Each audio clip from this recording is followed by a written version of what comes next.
So today we're going to talk about the coming economic collapse again and how it's going to deepen even more into a large depression.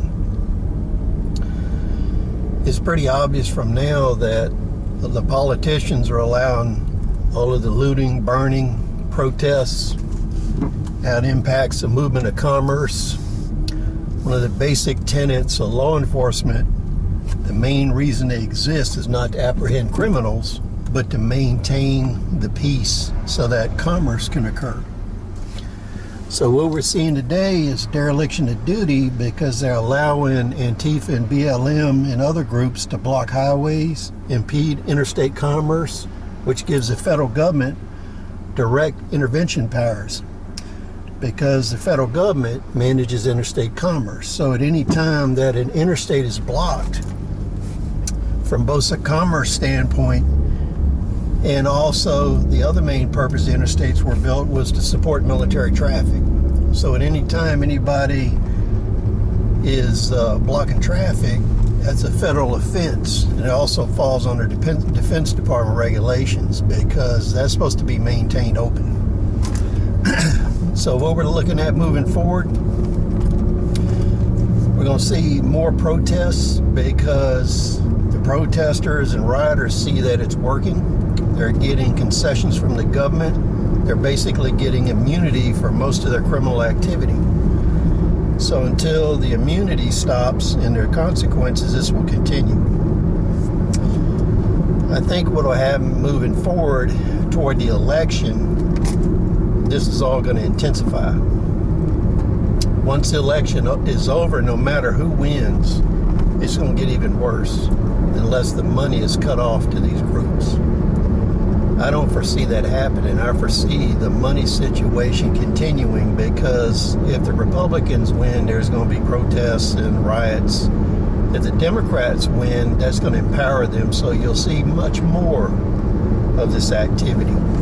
So I think either way it goes, you're going to see the unrest continue to deepen. And as we move forward, I think you're going to see a lot of irregular conflict between groups.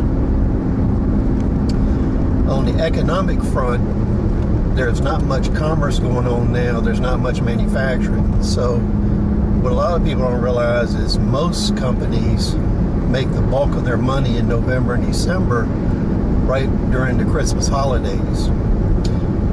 So if we continue with this chaos and we don't manufacture or import anything to sell at Christmas time and Christmas sales are low, then that's going to deepen the economic impact.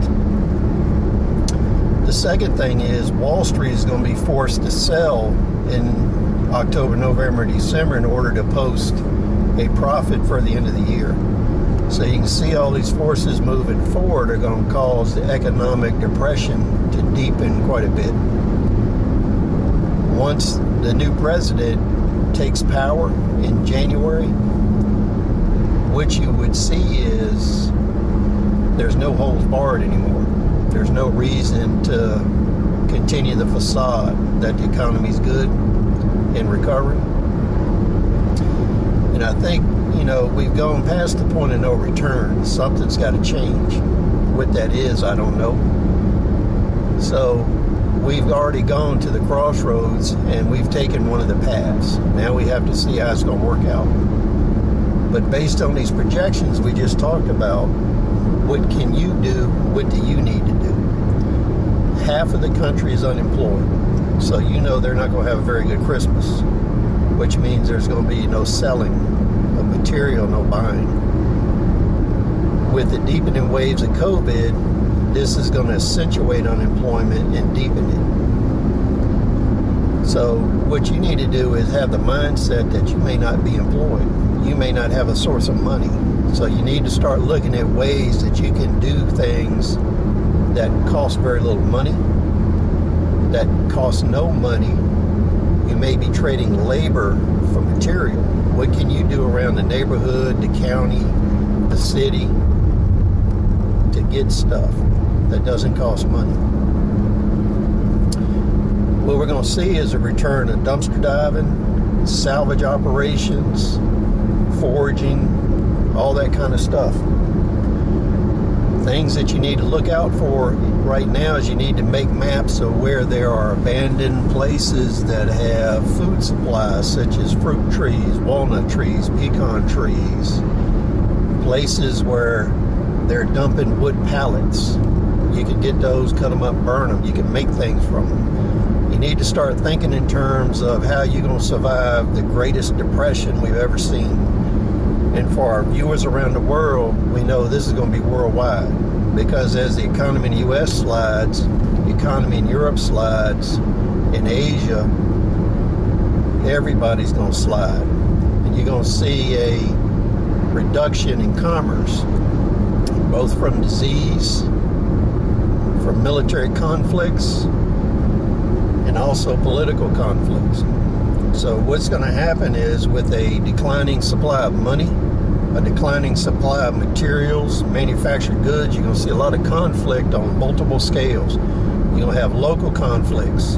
You're going to have regional. You're going to have wars between countries over resources.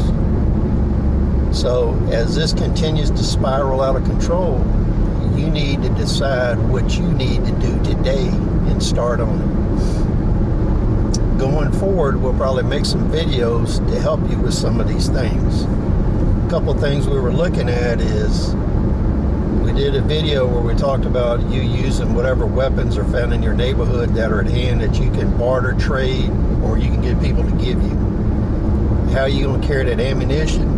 How you going to carry water? Most of what you're going to be doing is guard duty, because as things move forward, you're going to have people at your farm, your homestead, your home to guard stuff while either people are out foraging or they're going to work. Because if you leave things unattended, people are going to come in and loot it.